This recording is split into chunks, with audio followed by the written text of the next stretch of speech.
en ocasiones tratado como con mucha superficialidad, porque aparentemente pensamos que cualquier intervención que realicemos, ya sea sobre el neonato o sobre pacientes pediátricos, puede desencadenar procesos de plasticidad cerebral que ocasionen los cambios suficientes para poder modificar una función. Sin embargo, ha sido un tema difícil de estudiar durante bastante tiempo.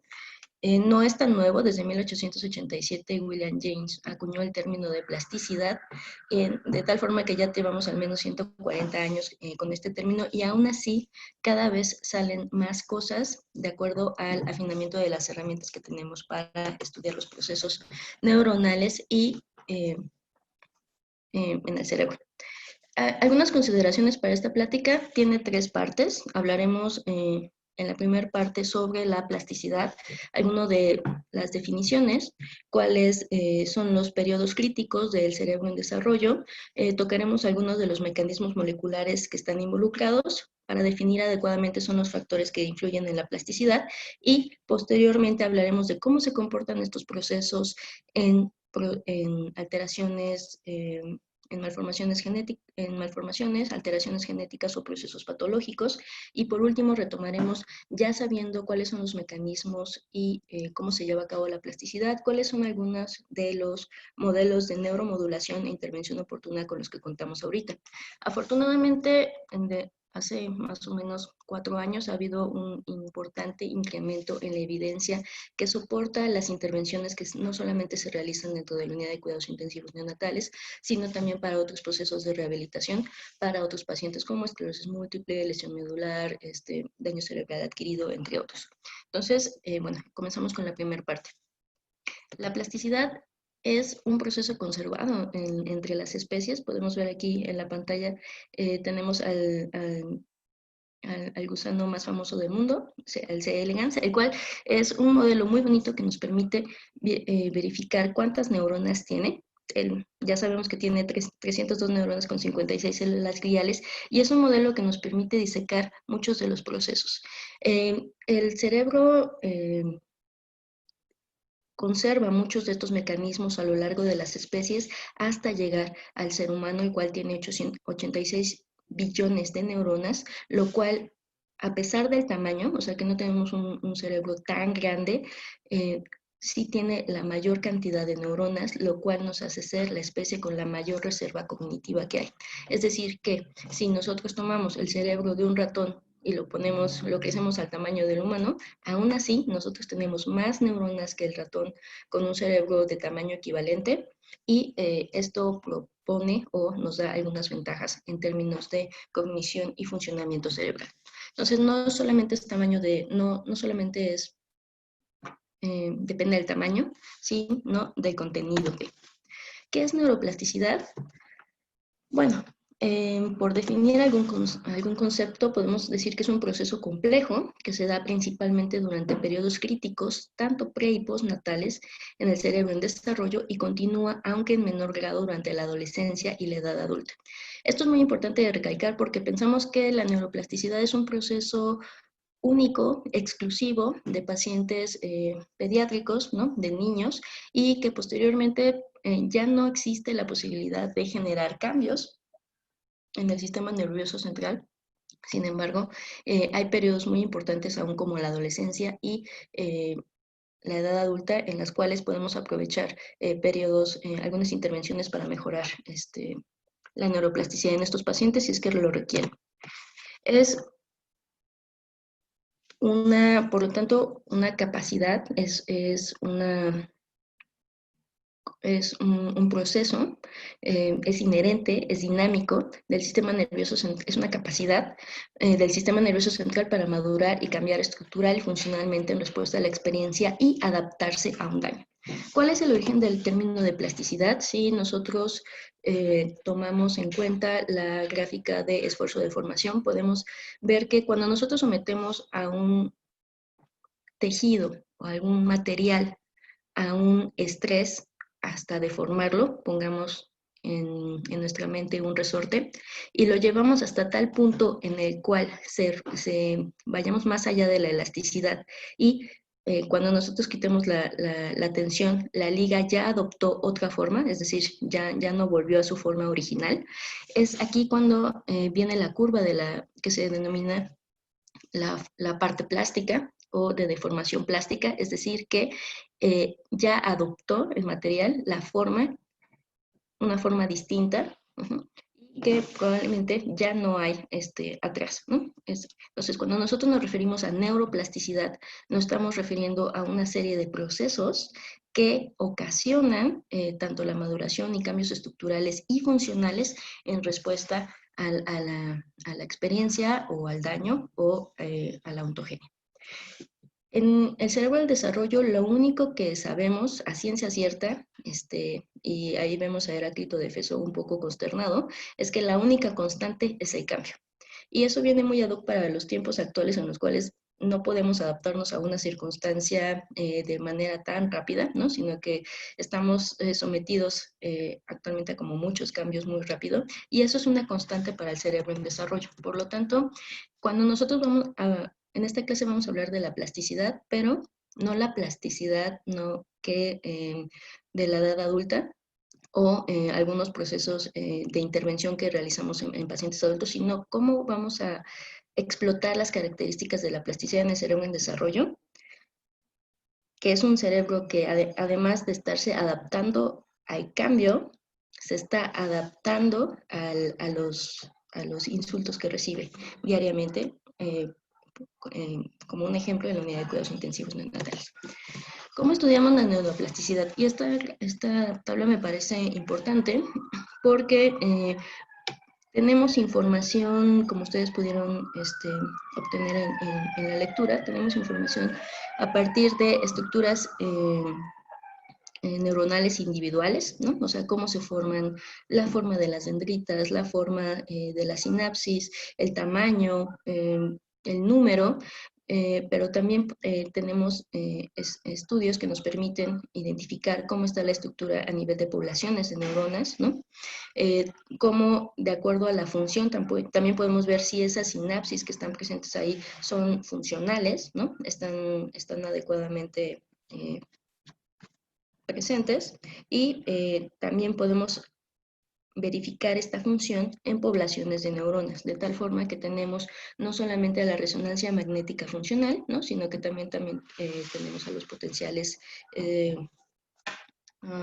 relacionados, electroencefalografía y electroencefalografía, que son estudios que desde distintas perspectivas nos aportan importantes claves acerca de los mecanismos moleculares que llevan a cabo la neuroplasticidad.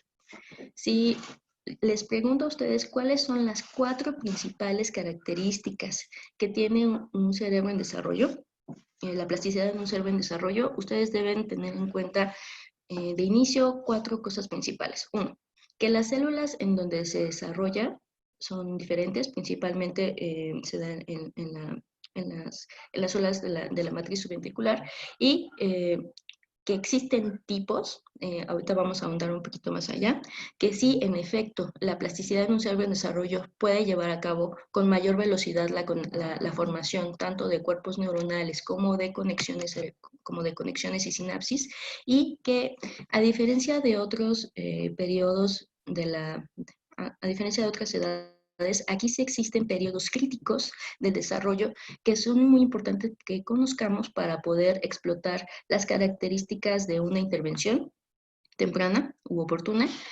o que podemos estar en nuestra clínica diaria, estar muy pendientes de estos periodos críticos para poder optimizar todo lo que podamos para favorecer el neurodesarrollo.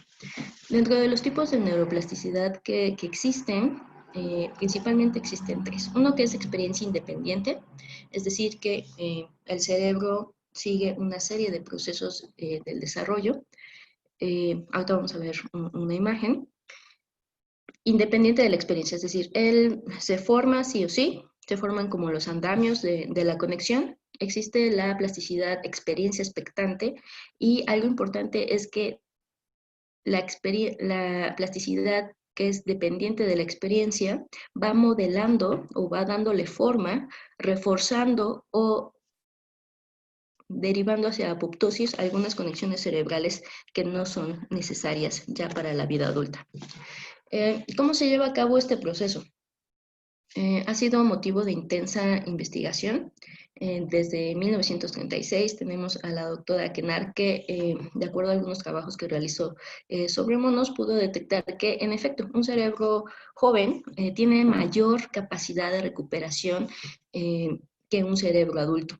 Y esto, en ocasiones, bueno, ha generado como algunos principios, ¿no? O mitos o incluso axiomas, ¿no? De que, no pasa nada si es un bebé o es un niño porque finalmente se va a recuperar de ese proceso porque su cerebro tiene una capacidad de recuperación que sobrepasa cualquier otra cosa.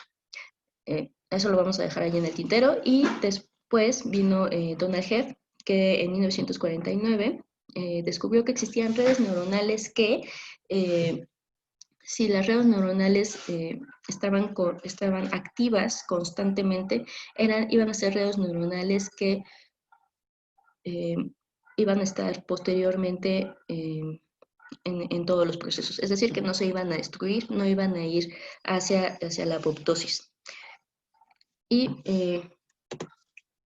esto, lo que les comenté, podría parecer que entonces es mejor tener una lesión cerebral temprana. O sea, me conviene mejor tener un infarto cerebral en edades, no sé, al nacimiento que un infarto cerebral a los 60 años. Todo depende de eh, si podemos realmente quitar la causa. Es decir, o sea, el cerebro en desarrollo sí tiene una gran capacidad de recuperación, pero no debemos dejar de lado que también existen algunos otros procesos que están afectando cómo se van conectando las neuronas. Y bueno, tenemos entonces uno de estos esquemas que es muy, muy conocido, un paciente en la unidad de cuidados intensivos, donde está expuesto a muchos estímulos como la luz, el tacto, el tipo de cuarto, la voz, etcétera, el contacto con familiares, pero que además está sometido a varios procesos, tanto inflamatorios como de estrés, como de inestabilidad autonómica e incluso de deprivación social, que afectan el neurodesarrollo. Es decir, ya conocemos que al menos un 50% de los pacientes que se encuentran en la unidad de cuidados intensivos va a tener una alteración de neurodesarrollo. Y todo esto en base a los procesos que acabo de comentar. Entonces, no es mejor tener una lesión cerebral temprana o que si en estas etapas no vaya a tener ninguna repercusión a largo plazo. Esto fue ahí tienen la imagen de Hans Lukas Tepner, que finalmente dio carpetazo a las aseveraciones de Kennar en el sentido de que sí, de nuevo, un cerebro en desarrollo se puede recuperar más rápido, pero siempre y cuando podamos quitar el objeto de la lesión o la causa de la lesión en el cerebro en desarrollo. Si nosotros podemos limitar las causas que generan una lesión, entonces sí podemos estar favoreciendo la neuroplasticidad. Existen periodos críticos de la neuroplasticidad y aquí voy a profundizar un poco porque creo que siempre tenemos en cuenta que existen ventanas de intervención oportuna, pero difícilmente nos dicen dónde están, cómo son y qué reglas siguen estas ventanas de oportunidad. Lo que tienen en su pantalla son gatitos, sí, un gatito bebé que tienen ahí. A las personas que les puse ahí en verde, David Hubel y Thorsten Wiesel, obtuvieron el Premio Nobel de Fisiología y Medicina de 1981 por dejar ciegos a los gatos. Ellos tomaron gatitos bebés, les cerraron un ojo, les suturaron un ojo y tiempo después, después de al menos 2 meses, al menos 3 meses, volvían, quitaban la sutura y observaban cómo era la actividad de la corteza visual, es decir, veían cómo ante el estímulo visual se activaba la corteza visual. Y de lo que se dieron cuenta es que cuando ustedes cierran el ojo y a pesar de que lo abran después, pasa un periodo muy importante en el cual, a pesar de que vuelvan a ser expuestos al estímulo, ya no es posible recuperar la visión o la actividad cortical visual de ese ojo.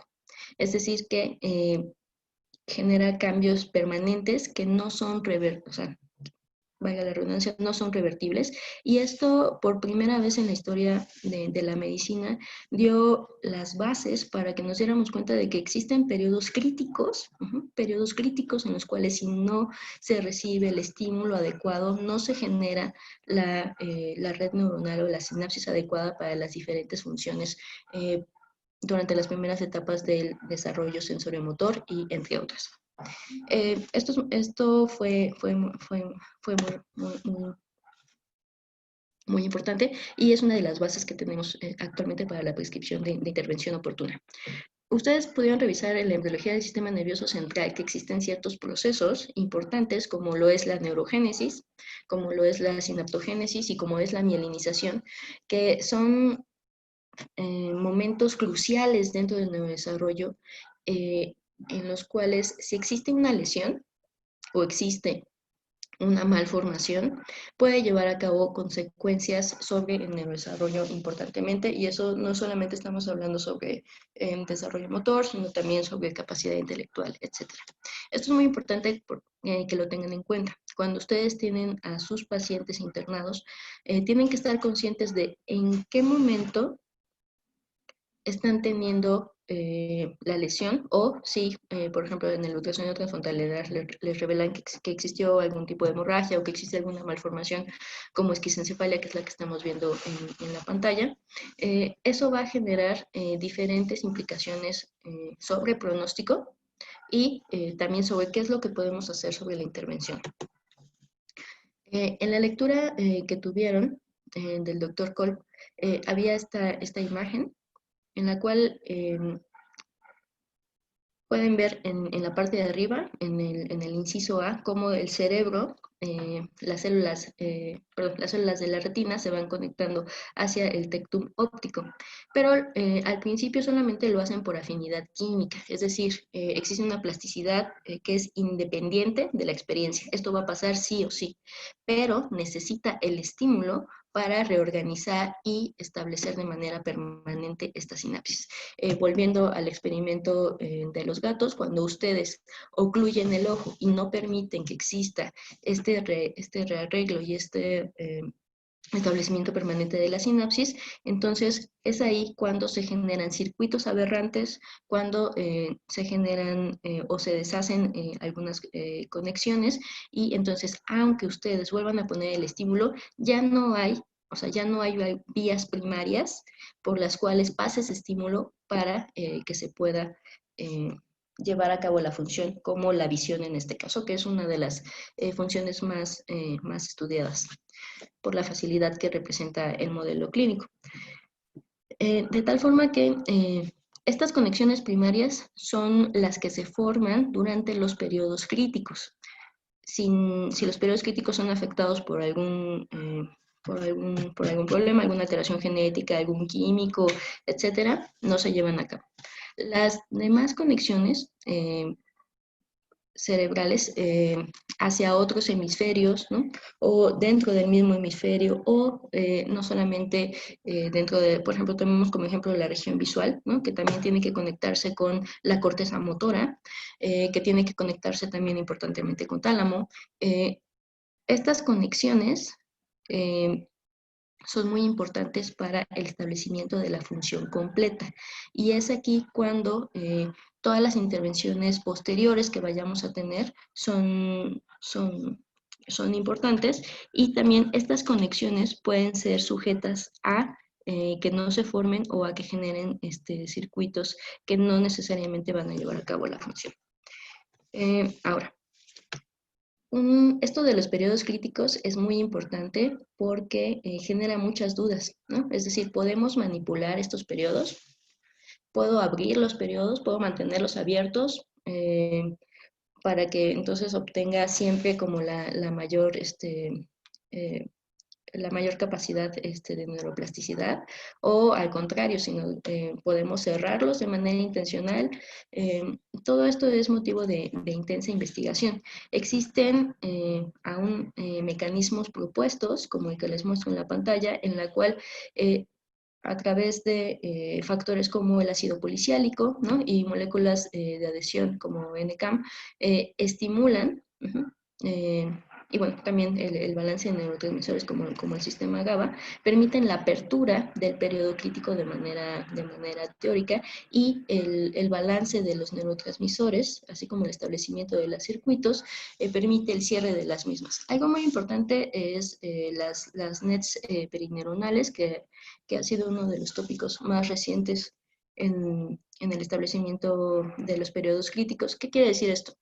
Las neuronas establecen redes o tienen un cierto proceso como de arreglo de la membrana celular que permiten detener o cerrar, ¿no?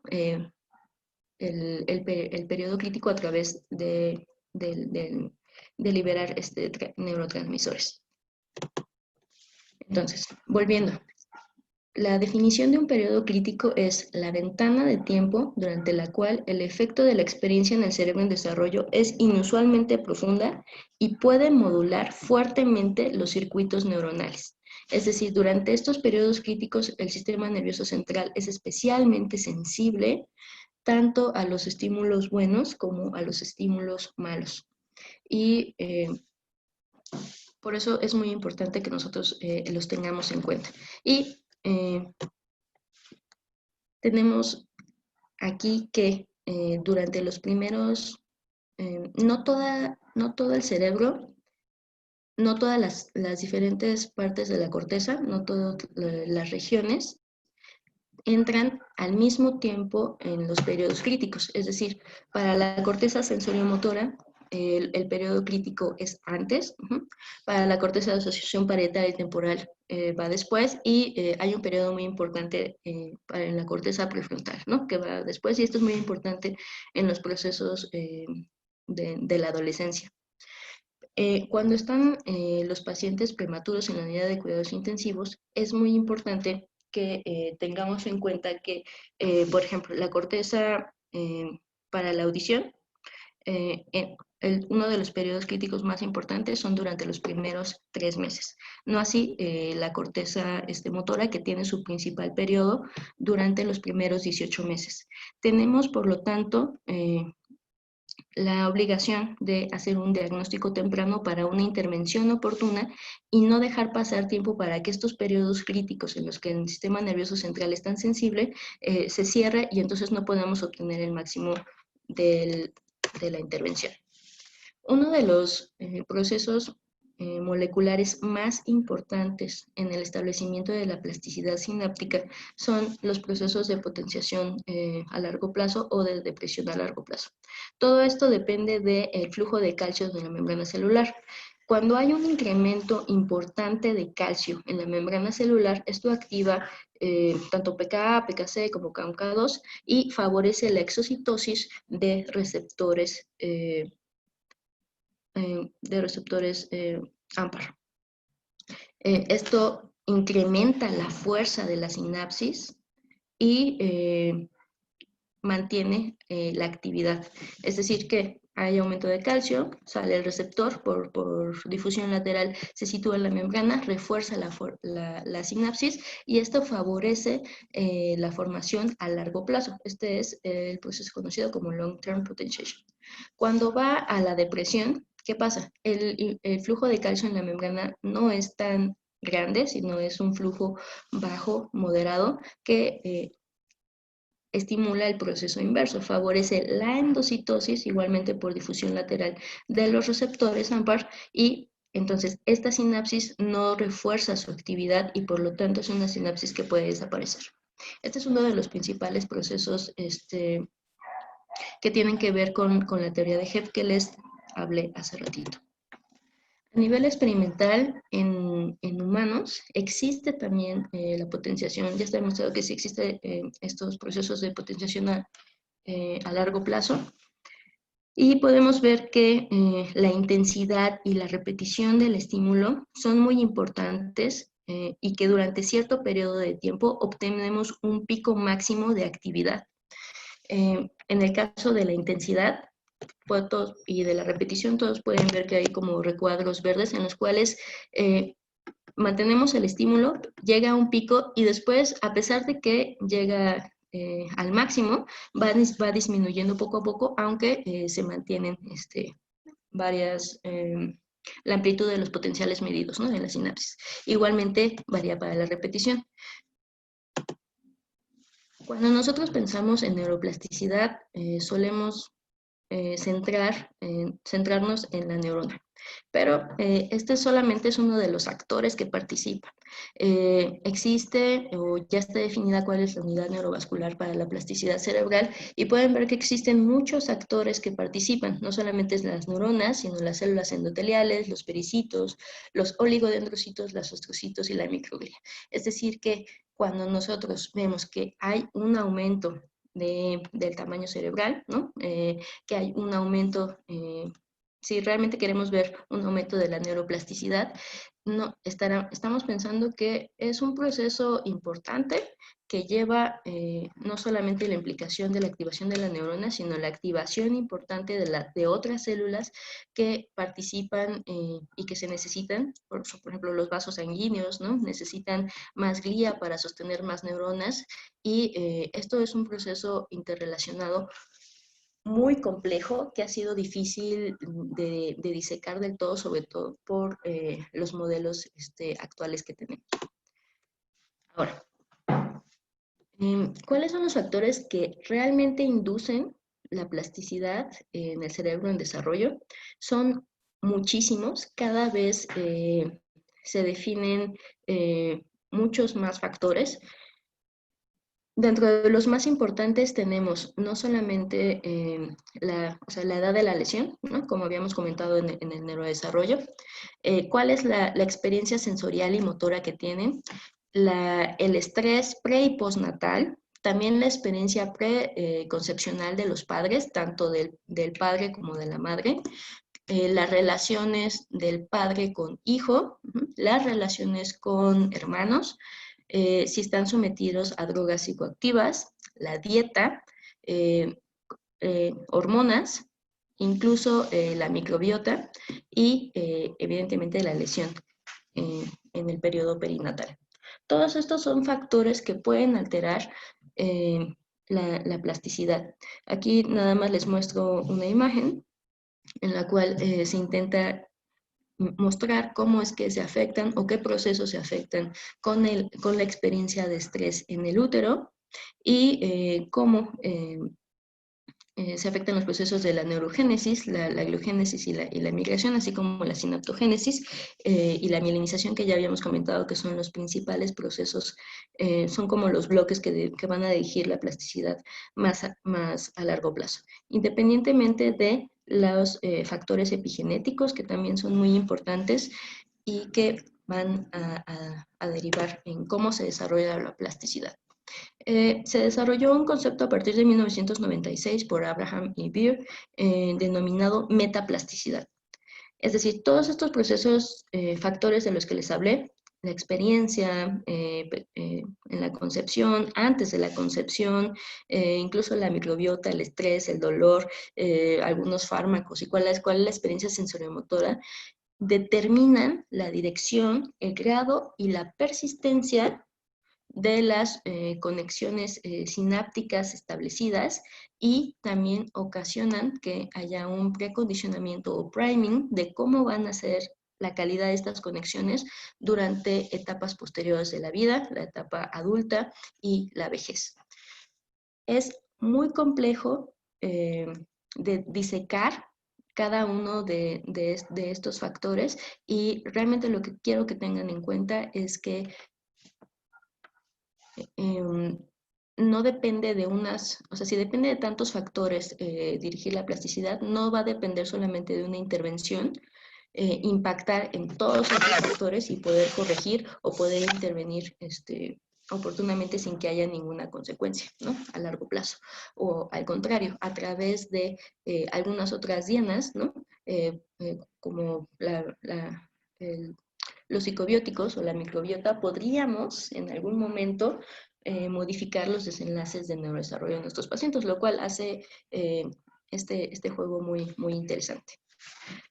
La dieta no quería dejarlo pasar, la dieta es uno de los factores que repercute importantemente, y aquí ustedes son fundamentales durante la prescripción y el asesoramiento de la calidad de la dieta, no solamente de la madre, sino también del recién nacido. Y bueno, tenemos la experiencia con la leche materna, pero también existen otros macronutrientes, ¿no? Y cofactores que favorecen el neurodesarrollo. Esta creo que es una de las principales intervenciones que ustedes pueden realizar y tener en mente para sus pacientes, es decir, asegurar que tengan una adecuada ingesta de hierro, sobre todo, ¿no? Que tengan una adecuada ingesta de ácidos grasos, complejos, son puntos que se van sumando para el desarrollo de los pacientes a largo plazo. Y bueno, que también han sido objeto de explotación comercial, ¿no? Por parte de las fórmulas comerciales de leche materna, etc., ¿no? Ahora, la dieta hace que se modifiquen o que haya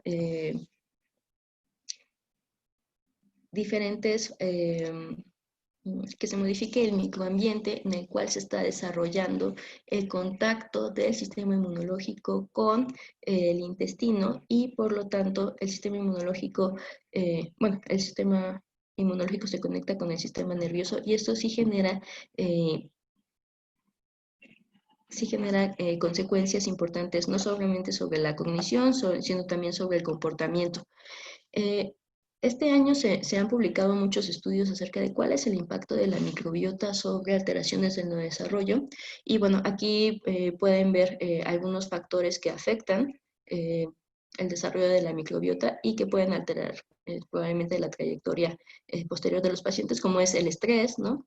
La genética, los fármacos, el modo de nacimiento y el ambiente en el cual se está desarrollando modifican las poblaciones de microorganismos, y por lo tanto la cantidad de factores químicos, ¿no? que se están liberando y que van a estar en contacto con el sistema nervioso central, y de esta manera derivar hacia la conexión cerebral.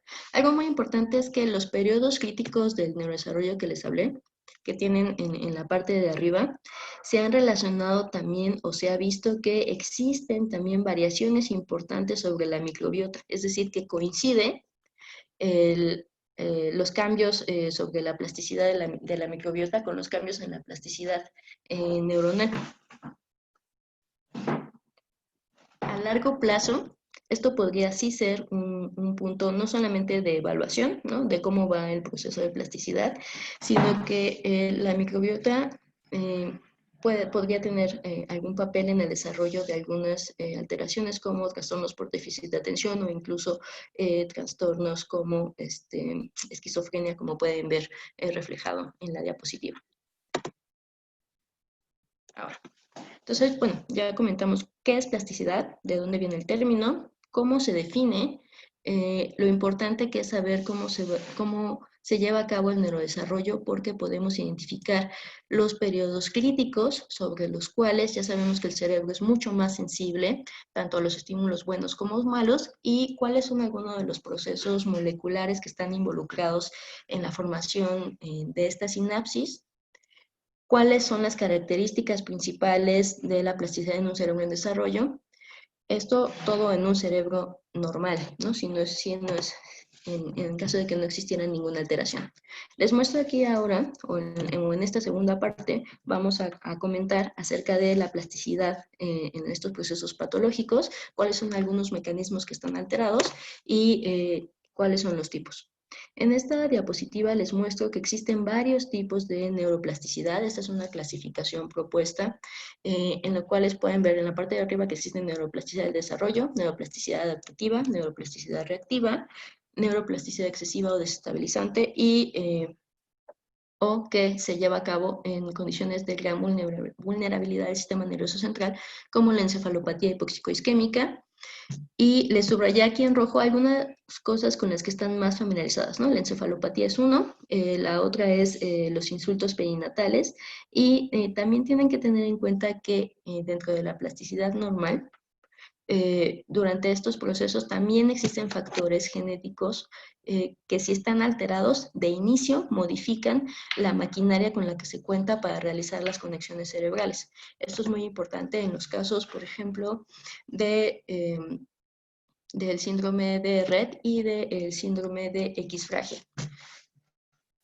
Es importante, donde podemos ver aquí en la tabla que por ejemplo, para el síndrome de Rett, se ve como hay hay una alteración en la homeostasis sináptica y esto genera un incremento muy importante del glutamato, así como de la densidad de los receptores, que genera una alteración en este proceso que habíamos platicado, que es la long-term potentiation o la potenciación a largo plazo, y que no existe, entonces, tampoco long-term depression. Esto es muy importante porque a largo plazo se generan alteraciones muy importantes sobre cognitivas, etcétera, ¿no? También en el caso del síndrome de X frágil, existen también alteraciones, ¿no? En la estabilización de las dendritas y incremento en la densidad de las espinas. Esto favorece también una regulación anormal de los receptores de GABA tipo A y por lo tanto estos procesos de LTP y LD también son alterados. Cuando ustedes soliciten alguna interconsulta para algunos de estos procesos, por ejemplo, síndrome de Angelman, ¿no? O si encuentran un paciente con síndrome de Rett que ustedes quieran mandar a un proceso de estimulación temprana, valdría la pena preguntarnos si, ¿no? Que son cuestiones que todavía no están respondidas del todo, si en estos pacientes también existen periodos críticos, si se desarrollan de manera si están durante el mismo tiempo, si duran lo mismo y cómo podemos modificar las intervenciones para poder obtener el máximo desarrollo. Por lo pronto se cuenta solamente con modelos animales para síndrome de Rett, en los cuales se han realizado estudios en los cuales se ve que sí hay periodos críticos del desarrollo, pero se dan en etapas posteriores a lo que se esperaría. Por lo tanto, y esto es muy importante para saber cuáles son las ganancias que tendríamos, por ejemplo, de un programa de rehabilitación o de estimulación temprana en estos pacientes. Esto es desde el punto de vista genético. Cuando tenemos un traumatismo, ¿no? Y aquí les presento un artículo acerca de cómo está alterado los mecanismos en el traumatismo craneoencefálico en un desarrollo, podemos ver que todas las lesiones, toda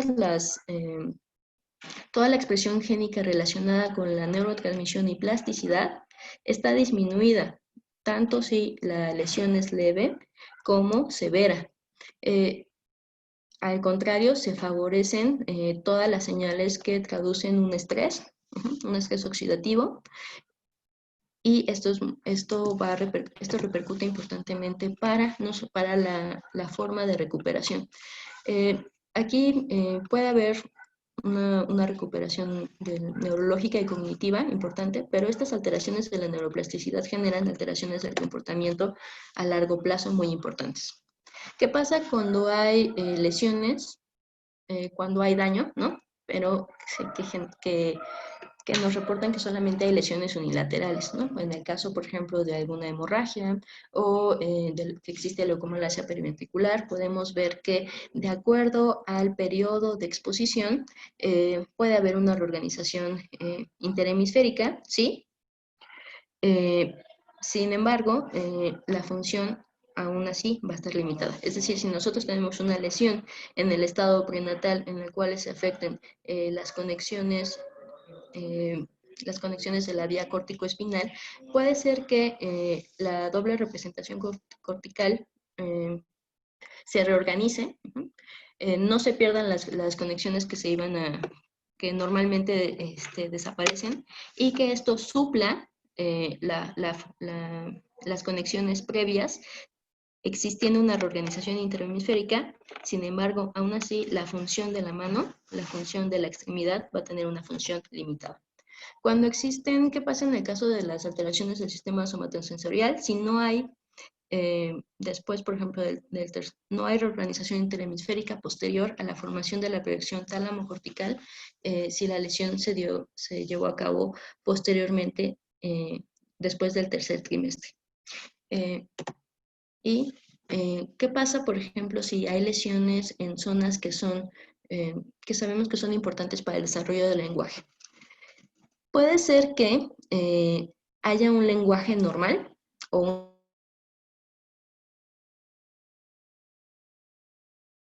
un déficit leve, si tuvieran, por ejemplo, la lesión en el complementar, para suplementar, para reorganizar esta función, va a generar que existan alteraciones. Por ejemplo, se ha visto que hay más alteraciones visoespaciales y problemas al procesar estructuras lemáticas complejas.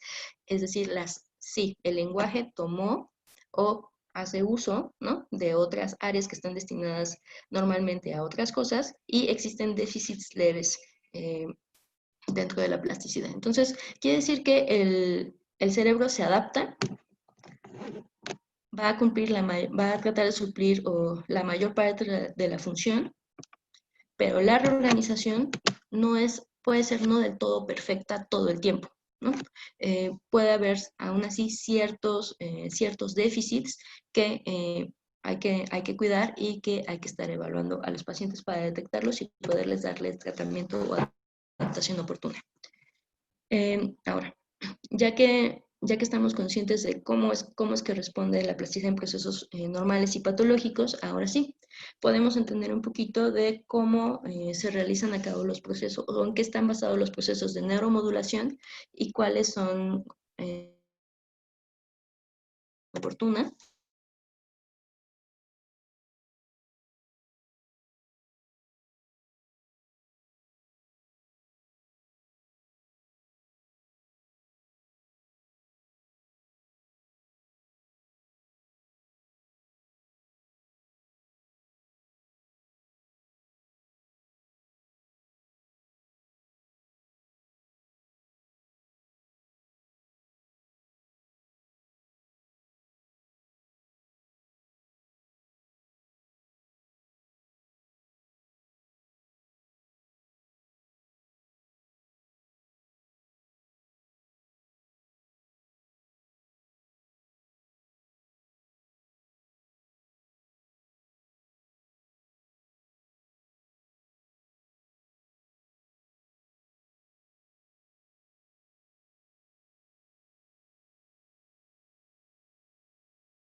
Ahora sí, ponle share.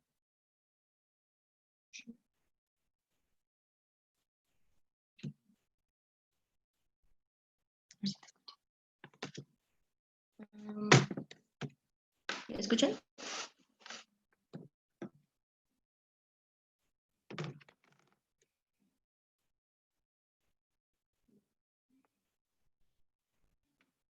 Bueno, creo que listo. Creo que ya. Una disculpa, se fue la conexión de internet. Totalmente. Ok,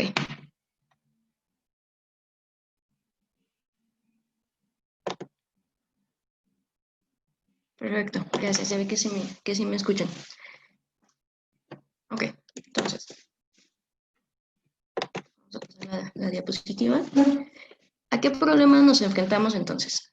Tenemos como una orquesta, por ejemplo, o sea, tenemos neuronas, ¿no? Ya tenemos a la glía, tenemos a las células endoteliales, tenemos todos los factores neurotróficos que necesitamos y de manera normal podemos tocar la sinfonía motora sin problema, ¿no? Es decir, si nosotros queríamos mover la mano para agarrar un vaso de agua, la podemos llevar a cabo sin problema porque tenemos un trabajo coordinado, especializado, y muy elegante para poder realizar esta función. Pero ¿qué pasa cuando hay una lesión o cuando hay una alteración genética que impide que se toque, que lleguen varios integrantes de la orquesta a la reunión? ¿Podremos tocar la misma sinfonía? ¿Podemos tocar la misma pieza? Si nosotros no cambiamos nada y ponemos a tocar a todos en la posición que les toca, muy probablemente no podremos generar la misma música, ¿cierto? Este es el problema al cual nos enfrentamos. De alguna forma podríamos decir, bueno, pues no importa, ¿no? Ustedes están aquí, hagan su mejor esfuerzo y lo único que tienen que hacer es repitan hasta que nos salga otra vez la canción, la sinfonía. Pero nos faltan ciertos elementos para que esto se lleve a cabo de la mejor forma. Con un poquito más de conocimiento de cómo funcionaría una orquesta, si es que lo tuviéramos, ¿no? Podríamos saber entonces cómo podemos compensar o si necesitamos mover algunos elementos de su lugar, ¿no? Si alguien toca más de algún instrumento, por ejemplo, ¿no? O si en este caso podríamos generar a lo mejor la sinfonía motora, pero con algunas modificaciones. Todo eso requiere de conocer cuáles son los principios que rigen la formación o la generación de la sinfonía, en este caso de la sinfonía motora. De esta forma, ya que nos quedó un poco más claro, este es el trabajo real, cómo podemos adaptar, cómo podemos generar que a pesar de las deficiencias que existan, se vuelva a generar la música. Y vuelvo a esta diapositiva, pero ahora le subrayo a la neuroplasticidad adaptativa, que es completamente dependiente de experiencia.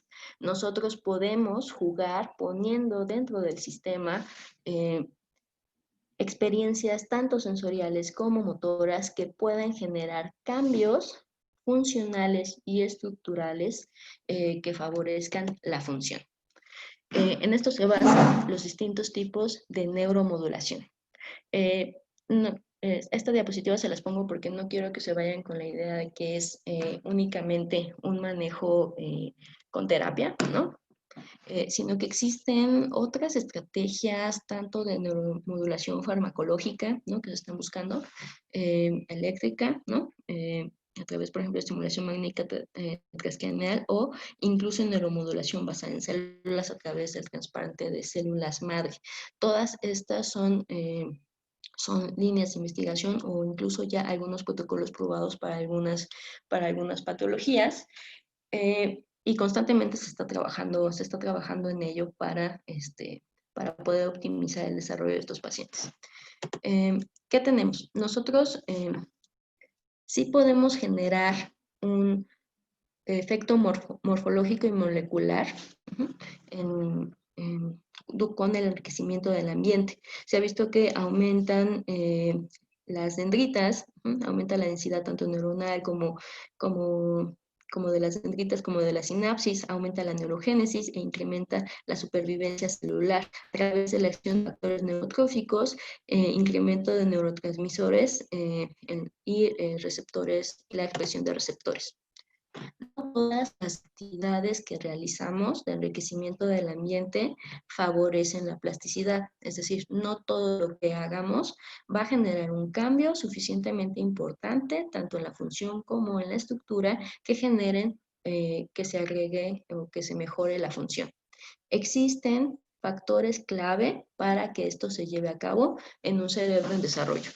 Si ustedes buscan principios de la neuroplasticidad, pueden encontrar algunos otros, pero estos se han visto que son los principales para en nuestros pacientes generar realmente cambios importantes. Uno de los más importantes es la interacción padre-hijo, y podemos constatarlo muy frecuentemente o cuando se realiza el método de mamá canguro.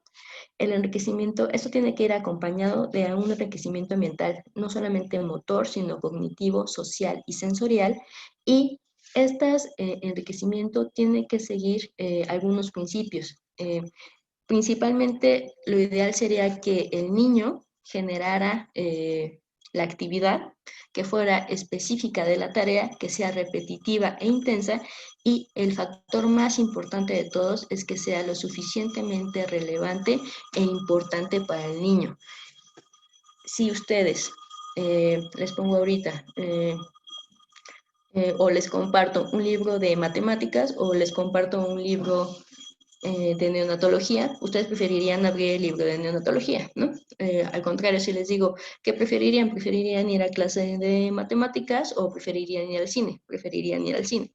Si lo pensamos así, ustedes incluso bajarían las escaleras más rápido para ir al cine que para ir a la clase de matemáticas, ¿cierto? Y estarían más atentos durante el cine que durante la clase de matemáticas. ¿Por qué? Porque es una experiencia que a ustedes les motiva, que es enriquecedora para ustedes, y que entonces a partir de aprovecharnos de eso podemos generar estímulos que sean repetitivos e intensos, que ya vimos que eso es importante para el fortalecimiento de la sinapsis, que sea específico de la tarea y que además ustedes lo hicieron, ¿no? Nadie los hizo. Por lo tanto, todos estos abordajes en los cuales movemos a los niños, pero están llorando, ¿no? Estamos causando dolor. Realmente no es una actividad que sea motivante para ellos, no generan o no favorecen la neuroplasticidad. Es decir, el ejercicio de bracitos abajo, bracitos arriba, bracitos adentro y bracitos afuera, realizado 1000 veces, no es igual de efectivo que realizar bracitos arriba, bracitos abajo, y si les cantan y les sonríen y lo hacen varias veces al día. Cambia cuál es el significado de la experiencia y por lo tanto el modelaje de la actividad. Me disculpo por la saturación de la diapositiva, pero me pareció importante mostrarles que cada vez hay más evidencia sobre cuáles son las intervenciones basadas en los principios de neuroplasticidad. En este caso, el entrenamiento bimanual, ¿no? El abordaje COP o la terapia restrictiva o el entrenamiento basado en tarea, sí cumplen cada uno de los procesos de neuroplasticidad que les mencioné, y por lo tanto, dentro de incluso revisiones sistemáticas, han mostrado que existe un efecto positivo fuerte que sí favorece el desenlace en estos pacientes y bueno, en algunas poblaciones estudiadas, por ejemplo, de parálisis cerebral o espina bífida o trastornos del desarrollo de la coordinación, entre otros. Esto generalmente para términos de rehabilitación pediátrica, ¿no? Que es lo que ya podemos hacer durante el consultorio. Cuando nosotros estamos dentro de la unidad de cuidados intensivos, ¿qué es lo que nos queda? ¿Cómo podemos favorecer? Uno de los principios importantes que tenemos que tener en cuenta es que no todos los prematuros son iguales. De acuerdo a cómo van pasando las semanas, acuérdense que van pasando también estos procesos importantes de neurogénesis, de sinaptogénesis. Y esto sí se va a ir modelando O sea, esta formación de conexiones primarias que se va formando, podemos ayudar al modelaje de las mismas a través de un estímulo sensorial en el tiempo adecuado para incidir sobre los periodos críticos. Tenemos que conocer cómo es el desarrollo sensorial del aparato visual, del aparato auditivo, del aparato, bueno, del sistema sinestésico, incluso olfatorio, para poder no sobreestimular, ¿no?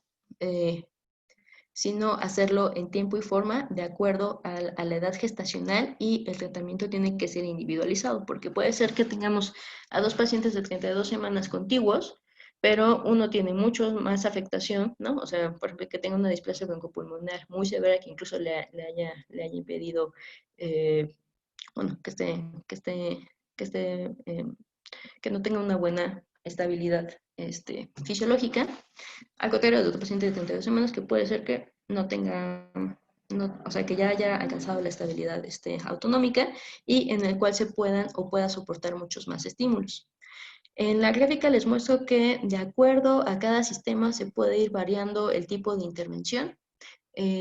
También está ya graduado cómo es el tiempo ideal de enriquecimiento sensitivo en pacientes prematuros de alto riesgo.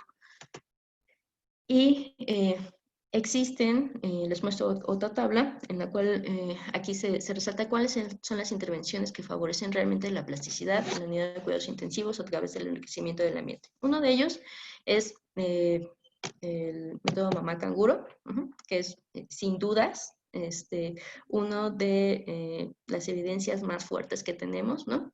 Y bueno, pueden ver aquí que mejora la interacción padre-hijo, que es importantísimo, que mejora la salud y disminuye los niveles de ansiedad y depresión en los padres, que también afectan dentro de este proceso de metaplasticidad, cómo van a ser el condicionamiento posterior, ¿no?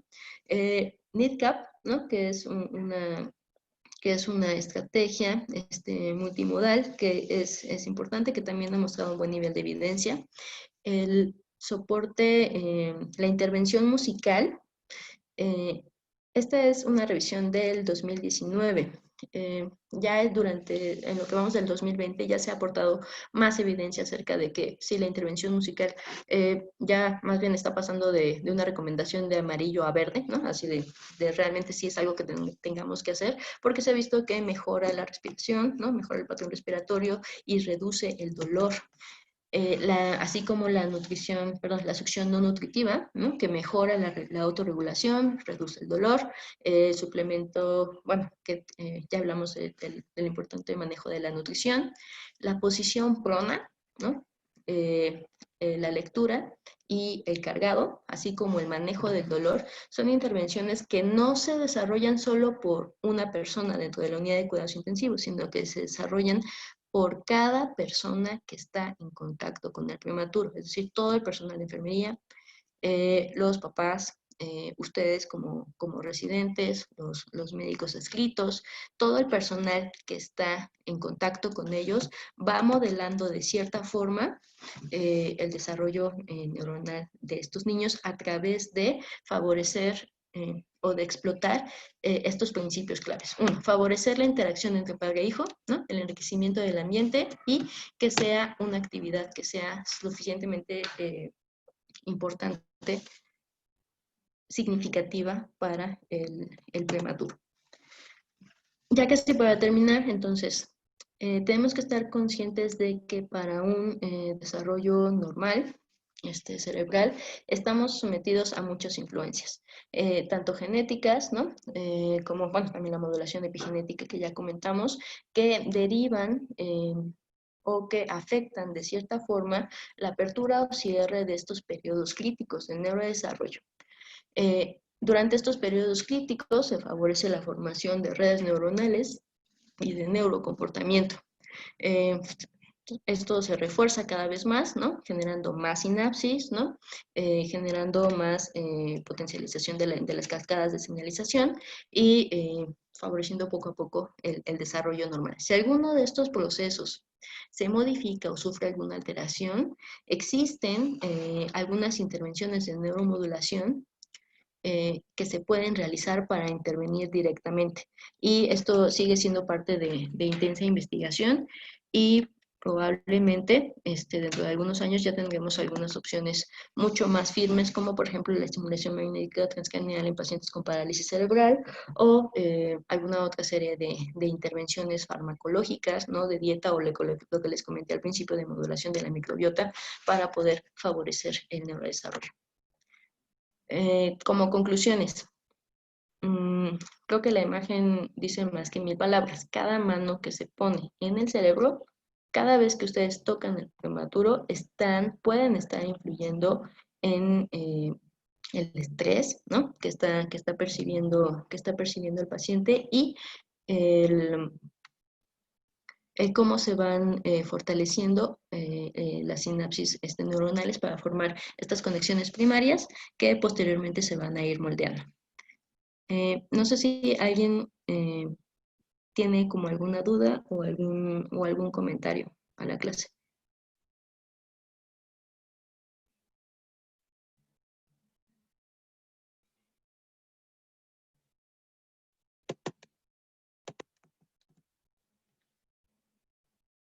¿Me escuchan todavía?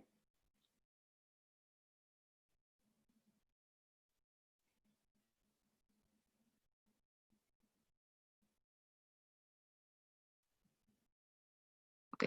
Creo que voy a suspender eh, el compartir la pantalla. Listo.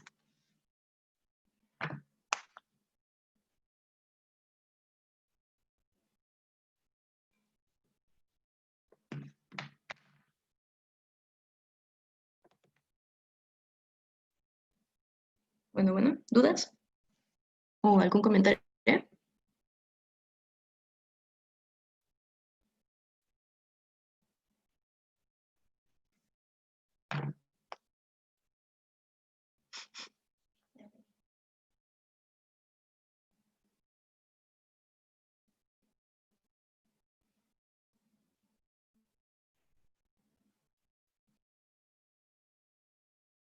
Ok. Me comentan aquí que los bebés muy prematuros, cuando ya estuvieron muchas semanas o meses en UCIN, se tornan después irritables ante cualquier estímulo. ¿Cómo podemos disminuir esto? Favoreciendo el contacto de nuevo con el cuidador.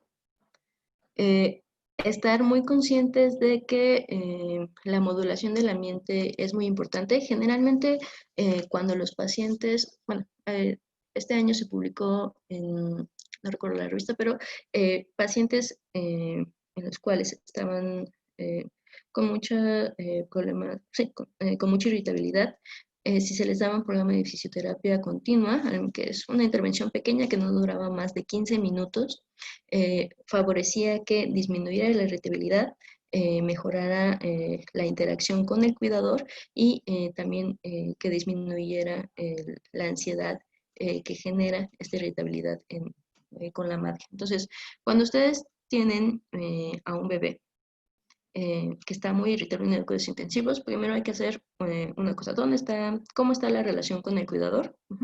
¿Cómo podemos favorecer que exista un mayor contacto? Si es posible, ¿cómo está la estimulación en si está recibiendo estimulación de algún tipo y haber descartado previamente si existen algunos otros procesos patológicos, ¿no? Como dolor o alguna otra condición que les ocasione irritabilidad. Incluso las lesiones como la hemorragia intraventricular también o algunas otras alteraciones del sistema nervioso central pueden generar estados de irritabilidad que no necesariamente pueden ceder con estas medidas. Eso hay que tenerlo muy en cuenta.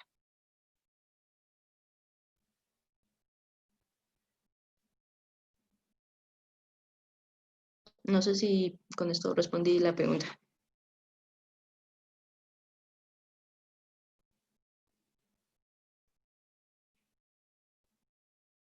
Ok, perfecto.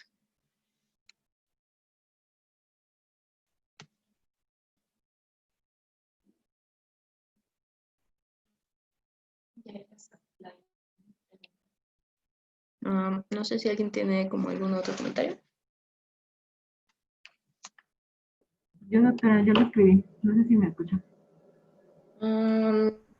Buenas tardes, ¿me ves que ya son crónicos o llevan varias semanas los que pasan de USIN a USIREN? ¿En qué momento debemos iniciar la estimulación visual con las tablas? El estímulo visual está recomendado a partir de las 32 semanas, que es una estimulación óptica. Les puedo pasar. A partir de las A partir de las 36 semanas ya se puede empezar a manejar como alguna estimulación visual con seguimiento con la madre, es decir, de un lado a otro, ¿no? De arriba a abajo y posteriormente ya se puede trabajar con las tablas, con algunos patrones. También depende del estado de alerta del bebé. Si ustedes ven que más bien permanece casi siempre somnoliento, no es, a pesar de que tenga las semanas necesarias, muy probablemente no coopere demasiado para este proceso de estimulación, de estimulación visual.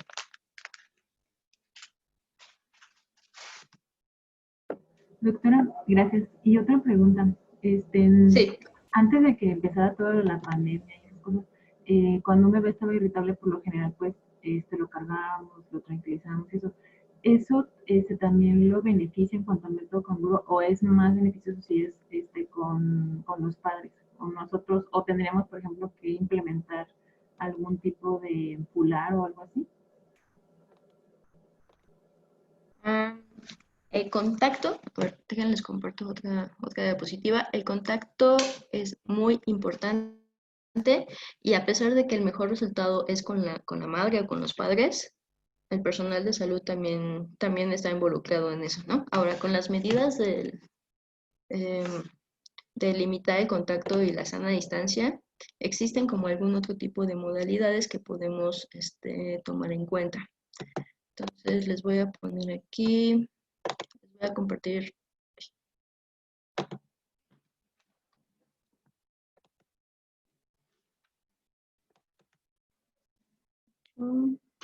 Aquí.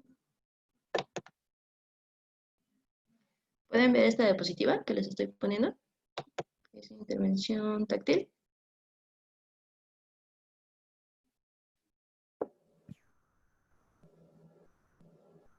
Sí, se ve, pero... Ok, entonces, está ya ya está desglosado cuál es el tipo de intervención y la dosis diaria óptima para asegurar la intervención sensorial. Uno es el contacto piel a piel, pero también podemos ver que está el cargado y contención, sobre todo si son menores de 31 semanas, y el contacto humano e incluso el masaje neonatal. Podemos ver que a partir de las 32 semanas el masaje neonatal y el contacto humano son intervenciones que también podemos realizar para favorecer esta intervención. ¿Cuánto tiempo? Si son bebecitos menos de 31 semanas, pues al menos entre una hora, ¿no? 1 hora y media en total en el día. Y posteriormente, de 30 a 40 semanas, lo ideal es que al menos tuvieran 3 horas de contacto. No sé si esto se cumpla, pero en el cargado con las visitas de las mamás, no sé si se cumpla todo el tiempo que necesitan estos bebés, ¿no? De contacto. Esto es con respecto a la intervención olfatoria. Pero aquí está lo que me preguntaban de la intervención visual. A partir de hasta las 36 semanas podemos trabajar de manera efectiva con el seguimiento visual. Es decir, ponerle los patrones para que intente seguir. Recuerden que el primer patrón que van a dominar es horizontal, después vertical y después en círculo. Se supone que un paciente de término puede hacer un seguimiento visual en círculo. Inténtenlo con alguno de nuestros pacientes, muchas veces no lo logran. Por eso hay que trabajar con ellos en este punto. Antes de ese tiempo, incluso hay que evitar la luz directa, ¿no? Y realizar cubrirlos de la luz y hacer la protección visual. ¿Por qué? Acuérdense que el sistema visual se desarrolla en 3 subsistemas. Uno es el sistema fotópico, otro es el sistema escotópico y otro es el sistema escotópico. Lo primero que van a detectar los bebés es el cambio de luz y de oscuridad. Pero a veces los párpados son tan delgados que la luz pasa directa, ¿no? Aunque aunque ellos tengan los ojos cerrados. Por eso realizamos la protección, ¿no? Después se desarrolla el sistema que permite detectar contrastes, el sistema escotópico. Y hasta el último se desarrolla completamente el sistema fotópico para poder detectar completamente todos los rangos de colores. Por eso al principio trabajamos más bien con estímulos que sean contrastantes, ¿no? Y al último ya vamos integrando como alguna serie de colores para que pueda ser más significativo el seguimiento visual. A partir de las 40 semanas, si es que no pasó nada, ya tenemos desarrolladas las 10 capas de la retina. Antes de eso, más bien tenemos que cuidar cómo es el estímulo visual en estos pacientes.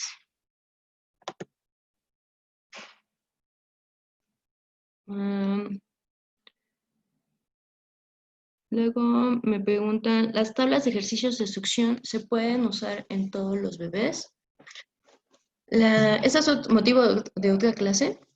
De hecho, la rehabilitación oromotora no forma parte de las intervenciones que favorecen la plasticidad, realmente, por eso no lo agregué.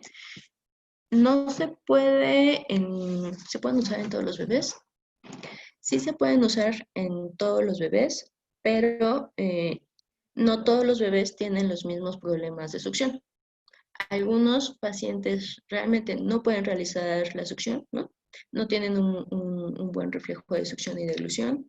Algunos pacientes tienen malformaciones en la cavidad oral, ¿no? Que dificultan este proceso. Algunos otros tienen otros problemas como fatiga, ¿no? O hay datos de alarma en la alimentación, ¿no? Hay desaturación a la vía oral, puede haber riesgo de penetración y aspiración de la misma. Entonces es importante evaluar qué es lo que está pasando en el bebé. La mayoría de los casos son pacientes que sí pueden desarrollar succión, ¿no? O sea que pueden succionar, pero se fatigan al final de la toma.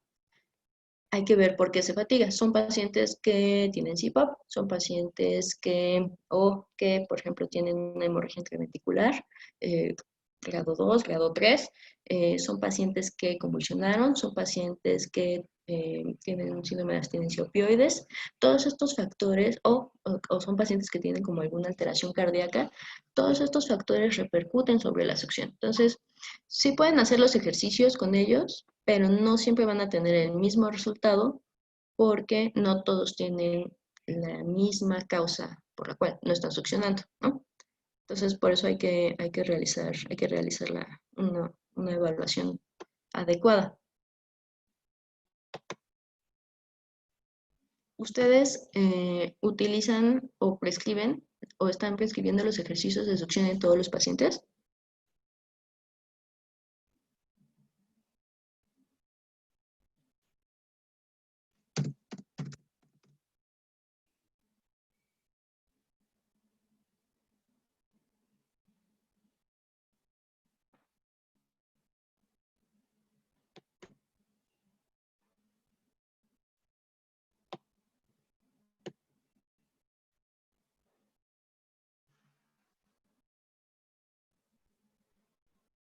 No. Ese puede ser motivo de otra clase, o sea, el cómo realizar los ejercicios y cómo realizar la prescripción de los mismos para que puedan tener más elementos para poder intervenir en estos pacientes.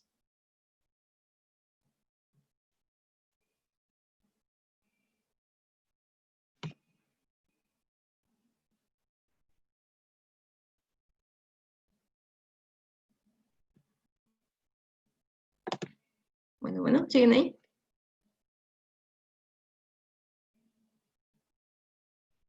Sí, doctora.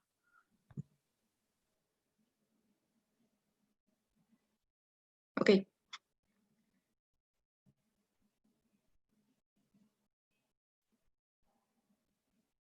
Estoy buscando unas diapositivas de succión, pero no, ya está. Ya.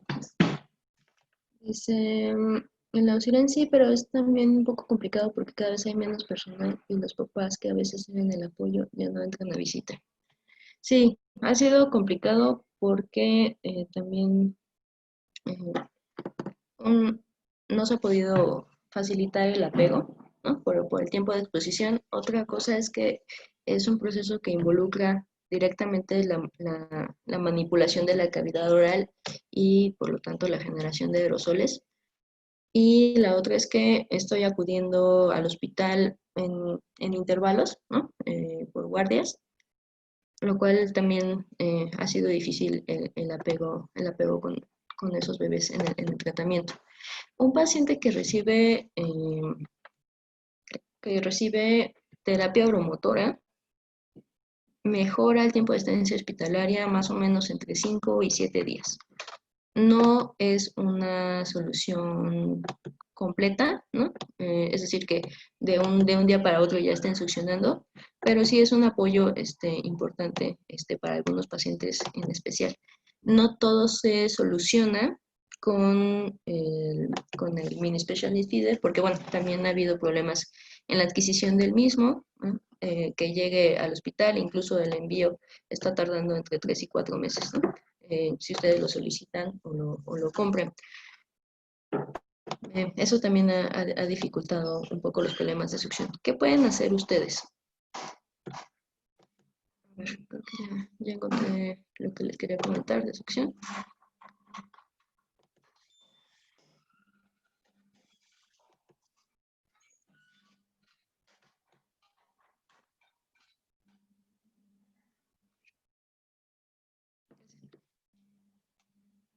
Listo.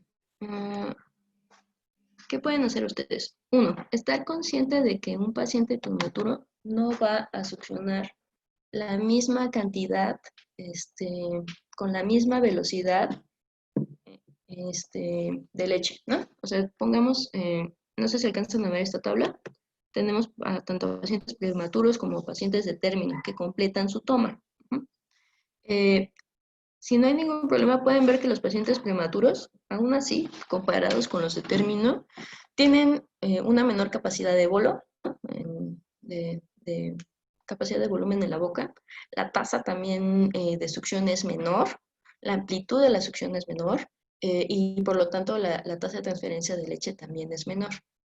Nosotros les exigimos a ellos que succionen o que coman como un paciente de término, pero se nos olvida que las características anatómicas y neurológicas de estos pacientes no van a hacer que succionen a la misma velocidad, ¿no? Se les da un tiempo aproximado, pero esto es importante, uno, no caer en la desesperación, ¿no? En la frustración de que el bebé no está comiendo en 15 minutos, ¿no? Va a requerir pausas, y eso no necesariamente representa un fracaso para la alimentación.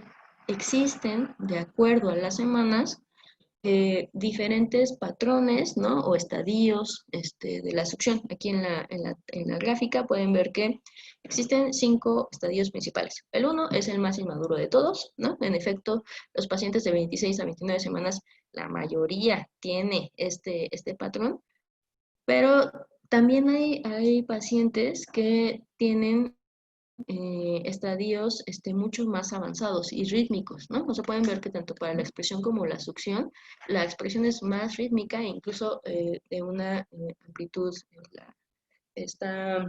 la amplitud y el ritmo son consistentes y pueden lograr su toma. Es cierto que después de las 34 semanas predominan los estadios maduros, pero también hay un cierto número de pacientes que permanecen con estadios inmaduros. Entonces, uno, no siempre a partir de las 34 semanas, imagínense que llevan ahí 8 semanas hospitalizados con una sonda nasogástrica y después les quitan la sonda nasogástrica en el día que cumplen 34 semanas y ya quieren que succionen completamente. ¿Qué pasó? Estuvieron 2 meses en un ambiente completamente diferente, con estímulos tanto químicos como mecánicos distintos en la cavidad oral. Esto moduló de alguna forma la experiencia. Si no tuvieron oportunidad de contacto al seno materno, es adaptarse de nuevo, más bien adaptarse a esta condición, y no necesariamente quiere decir que van a succionar a la primera, ¿no? Que es la mayoría de los casos por los cuales me interconsultan. Eso es un punto. Entonces, si ustedes ven que un paciente menor de 34 semanas ya es capaz de succionar, no hay alguna indicación real, ¿no?, para que no lo haga, aunque solamente sea por estímulo.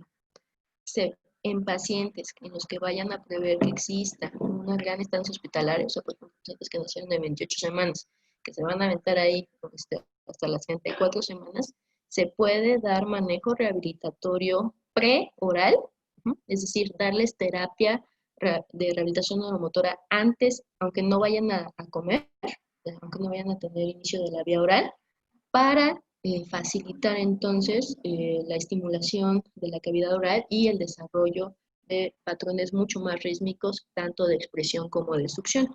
Y esto sí podría ser como una forma de mejorar el tiempo al tiempo. Ahora con la pandemia no hay, pues, lo único que nos queda es paciencia, ¿no? Lo más que se pueda hasta que podamos retornar a condiciones más seguras para la manipulación de la cavidad oral, y sobre todo para que se pueda realizar de manera constante. Algo que también quería mostrarles aquí es que iniciar alimentación cuando tienen CPAP o CPAP nasal condiciona un aumento en el riesgo de microaspiraciones y penetraciones dentro del hacia los pulmones. Y esto es muy importante que lo tomen en cuenta. La cavidad oral tiene receptores para volumen, ¿no? Tienes que ver cómo modular, o sea, que sientan el tamaño del volumen que tiene la boca. ¿Es mucho, es poco? ¿Cuál es la consistencia? Si ustedes además tienen un estímulo de la columna de aire que ustedes están imprimiendo, esto modifica el cómo se va adaptando la coordinación muscular para la deglución y sí genera aspiración. Este es un estudio que se publicó en el Perinatology del 2017. Se tuvo que cancelar el estudio porque la aspiración en estos pacientes era superior al 70%. Es decir, el estudio ya no era seguro. Y muchas veces nosotros iniciamos la vía oral mientras están en CIPA, ¿no?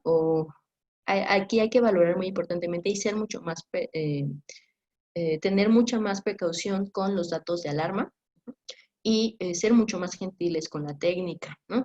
Dar muchas pausas y estar muy atentos de las señales de estrés de los pacientes. Y no sé si tengan como alguna otra pregunta al respecto. ¿Existe solamente un tipo de ejercicios para succión? La respuesta es no. Tampoco existe solamente una intervención.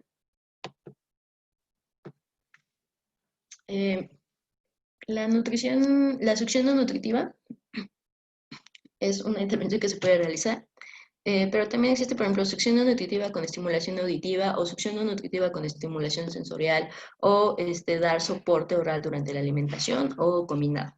¿Cuál es mejor que otro? Al menos aquí en esta revisión queda claro, en esta revisión sistemática, que la succión nutritiva por sí sola no mejora el patrón de succión lo suficientemente como para que el paciente dé de alta, ¿no? Es decir, si ustedes les dan un chupón al niño, eso no va a mejorar o va a fortalecer todas las funciones musculares que necesita para deglutir. ¿Por qué? Porque no está deglutiendo, ¿no? O sea, no está succionando del todo, no está poniendo en juego toda la maquinaria. Los sistemas combinados se ha visto que tienen un buen efecto y existen varios protocolos. Hay protocolos que solamente son por fuera de la boca, ¿no? O sea, que ustedes han visto que nada más estimulan como la cara, ese es un punto, estimulación extraoral. Hay solamente protocolos de estimulación intraoral y hay protocolos solamente en los que combinan los dos. ¿Cuál es mejor que otro? No hay hasta el momento, evidencia que diga que algo es mejor que otro. Pero en el caso de nuestros pacientes, que son pacientes muy prematuros, que difícilmente van a tolerar más de 15 minutos de intervención, intentamos que la intervención sea corta, que sea enfocada a las deficiencias del patrón de succión que tenga el paciente y de esta manera optimizar el tiempo que tiene la intervención. Aquí pueden ver, este es uno de los protocolos que utilizamos, que es el protocolo PIOMI. Pueden ver aquí que lo que les comentaba, entre la primer toma y el egreso hospitalario se vio una disminución más o menos entre 5 a 7.2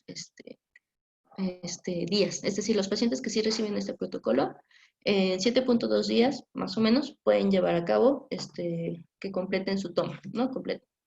En cambio, los que no recibieron la intervención completaron la toma hasta en un promedio de 13.3 días, ¿no? Más o menos. Entonces, sí disminuye la estancia hospitalaria, pero necesita tiempo, necesita al menos entre unas 5 a 10 sesiones de terapia. En este protocolo, al menos una vez al día es suficiente, no necesitan hacerlo todas las tomas todo el tiempo, eh, pero recalco, es una intervención que necesita apego al tratamiento.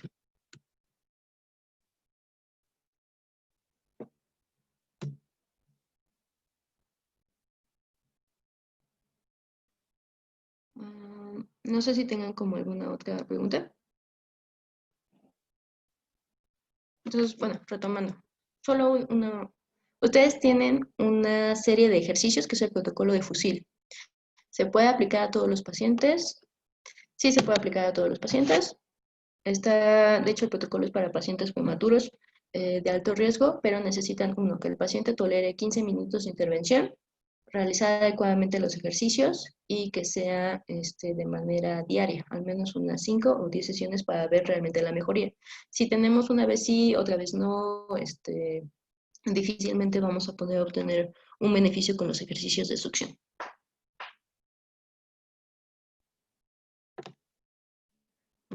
Listo. No sé si hay algún otro comentario.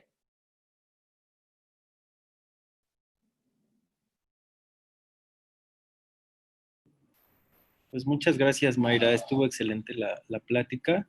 Ya ahorita varios de los residentes me enviaron este mensaje pidiendo a ver si hay posibilidad de que les pudieras dar una plática como más, para ahondar más en cuanto a la succión, los ejercicios o alguna que otra terapia de rehabilitación. Por la cuestión está la contingencia y que tal vez algunos bebés requieren de ciertos ejercicios que tal vez a Claro. ellos les pudiera servir. Sí, con gusto podemos agendarlo. Excelente. Podría ser para la siguiente semana si ¿Sí? si tienen como algún tiempo libre. En ocasiones no sobrecargo sobre los residentes la responsabilidad de hacer los ejercicios porque tienen como otra serie de cosas que hacer. Sí, Si en otras. algún momento pueden hacerlo, estaría bien, o al menos que conozcan que se puede hacer, ¿no? O sea, Sí, finalmente ustedes van a ser portavoces. exacto, para cuando salgan del instituto, pues al menos a donde se vayan, tengan un conocimiento extra acerca de esto que es sumamente importante. Pues les recuerdo a todos los participantes que esta clase quedó grabada, la pueden revisar las cantidades que sean necesarias. Si aún así les quedan dudas, pues con gusto se las hacemos saber a Mayra para que las podamos resolver. Pues, Pues muchas muchas gracias gracias. por la paciencia. Gracias por la paciencia Sí. durante la plática. Y bueno, que tengan excelente tarde. Igualmente, hasta luego, cuídense. Nos vemos. Bye.